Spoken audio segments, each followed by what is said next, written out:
Politics is about making agreements between people so that they can live together in groups such as tribes, cities, or countries.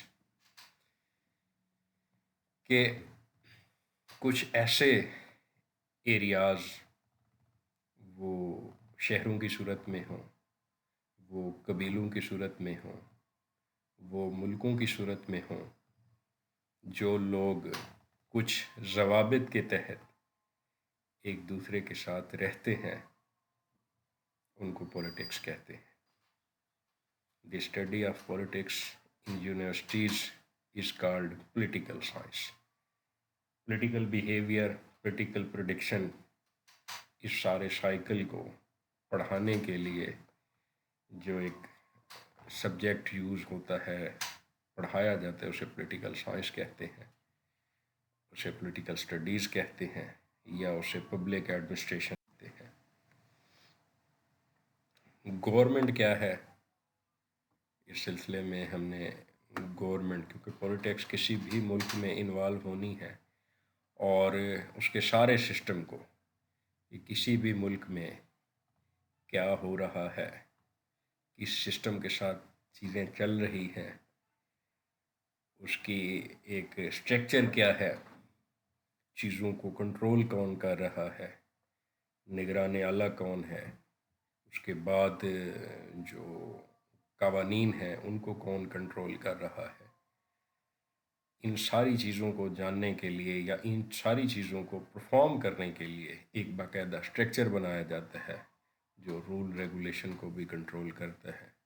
وہ government کہلاتی ہے. Government is a group of people that has the power to rule in territory according to law.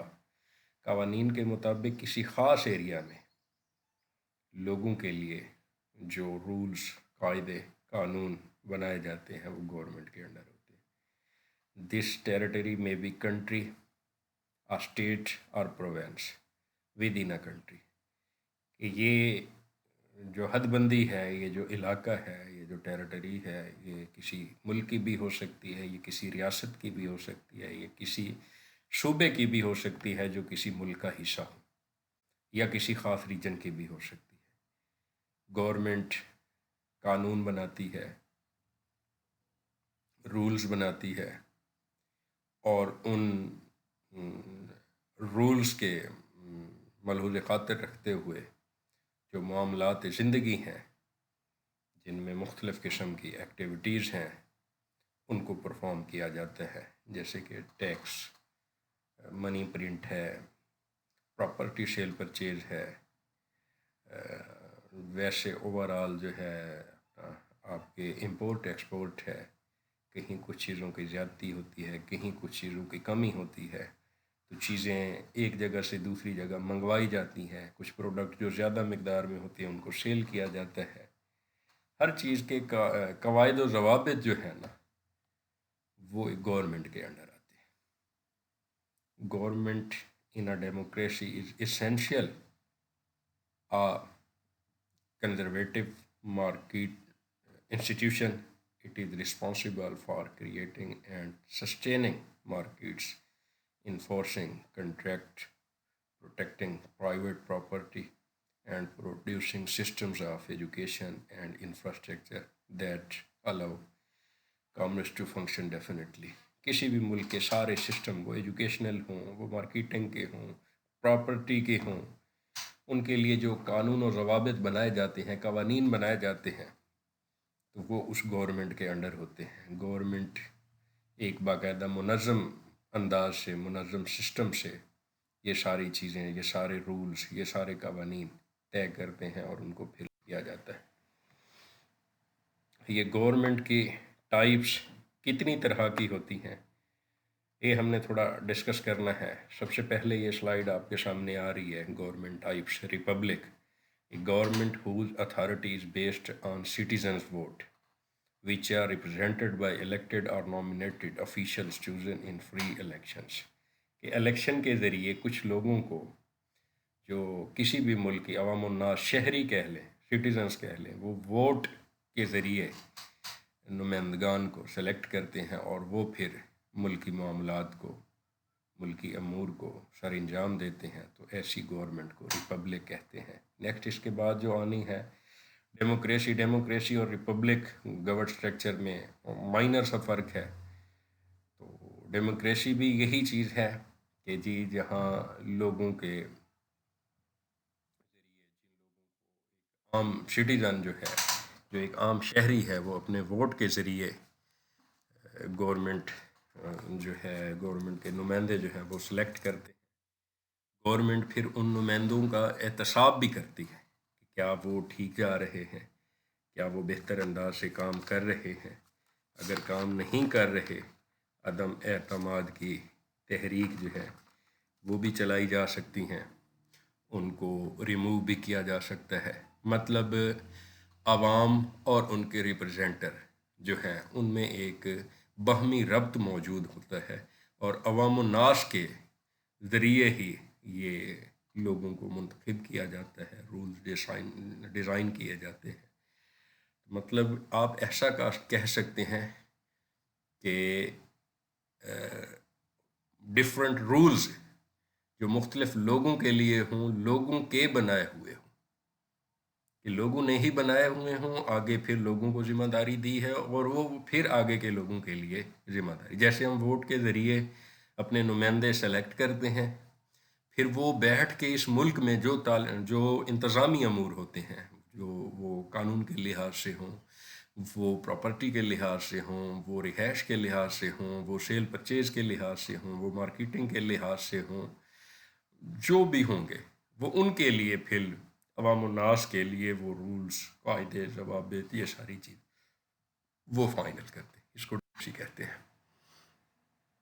Next theocracy, یہ جو ہے اس میں حکومت خدا کے قانون کو لاگو کیا جاتا ہے۔ خدا کے قوانین کیسے؟ مطلب اگر آپ کہیں جیسا کہ مسلم ممالک ہیں، خدا کی وحدانیت پہ توحید کے قائل ہیں، خدا کی وحدانیت پہ یقین رکھتے ہیں، خاتم النبی جناب حضرت محمد صلی اللہ علیہ وآلہ وسلم کو آخری نبی مانتے ہیں، اور قرآن و احادیث کی روشنی میں تمام معاملات زندگی جو ہیں، یا کانسٹیٹیوشن کسی بھی ملک کے جو ہیں، قواعد و ضوابط جن کے تحت کسی ملک نے چلنا ہے، تو وہ ان قرآن و سنت کو سامنے رکھتے ہوئے پرفارم کیے جائیں۔ اب پاکستان میں دیکھیں تو یہاں جو صدر بنتا ہے یا جو وزیر اعظم بنتا ہے، کیا وہی رول ریگولیشن کرتا ہے؟ نہیں، یہاں وہ سسٹم نہیں ہے۔ تھیوکریسی کا جو سسٹم ہے یہ ایران میں موجود ہے۔ ایران کا جو سپریم لیڈر ہوتا ہے وہ ان کا مذہبی رہنما ہوتا ہے، اس کو ریپرزینٹ کر رہے ہوتے ہیں مذہبی رہنما، مذہبی رہنما جن کو علماء کرام بھی کہیں گے، وہ اسلامس کی جو بھی میسیجز ہیں تو وہ ان کو دیکھیں گے، اس کے مطابق قوانین کو بنائیں گے، اور قوانین کی ترامیم بھی قرآن و حدیث کے ایک دائرہ کار سے ہوگی۔ اس میں اگر وزیر اعظم ہے، صدر ہے، تو وہ بھی جو علماء کرام ہوں گے، جو سپریم لیڈرز ہوں گے، وہ جس بل پہ سائن کریں گے وہ لاگو ہوگا، ادروائز وہ لاگو نہیں ہوگا۔ تو یہ ایک سلسلہ ہے۔ آپ کے سامنے سلائیڈ آئی ہے آٹوکریسی کی۔ آٹوکریسی سے کیا مراد ہے؟